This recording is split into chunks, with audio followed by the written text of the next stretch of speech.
I'm Philip Reeve and I'm the author of Fever Crumb.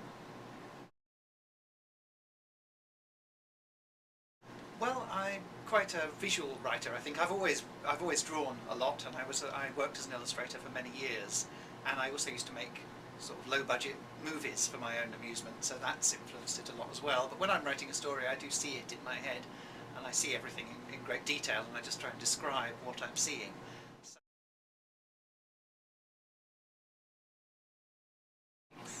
well, the Model Engines books are things I've been working on since right back at the beginning of the 90s, and it's a great big world that I created, really, a sort of futuristic fantasy of a world where cities move around on big treads and chase and try and consume each other. And then with Fever Crumb, I've kind of gone back to explore an earlier period in the same world. So it's not the same characters or anything. I wanted their story to end and be wrapped up, but I've gone back and I've unearthed a whole range of new characters and new adventures that happen in more or less the same world. And if you've read Mortal Engines, you start to see connections happening. But equally, if you haven't read Mortal Engines, I don't think it matters. I think Fever Crumb stands alone.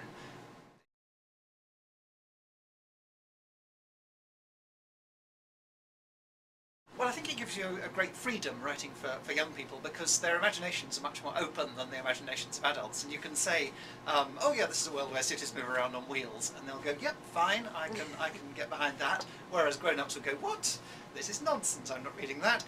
And also at the same time there's a certain discipline that comes with it, because I do feel you have to, you can do almost anything. I think I've never felt that I can't write about the things I want to write about for children and teenagers, but I do think you need to keep the story moving and you need to keep the pace up there, and you can't afford to do what an adult novelist can do, which is sort of noodle off for 100 pages describing the landscape and things. You have to have stuff happening, and you have to keep the story moving along. So I think that improves my work a lot. I always having to remember what the engine of the story is. I think it's a good thing.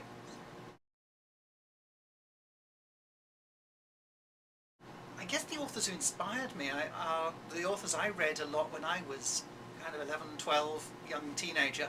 I read a lot of sort of fantasy and sci-fi people then.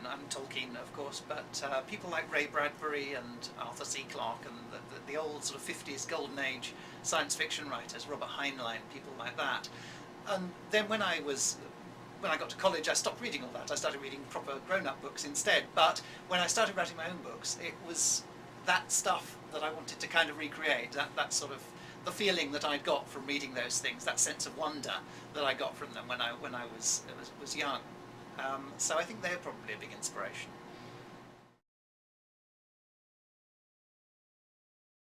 Well, what's on my mind is America, because it's my first time here. I've never been across the Atlantic before, and I find myself in New York, which is amazing to somebody from England, because I've been watching it on telly my whole life.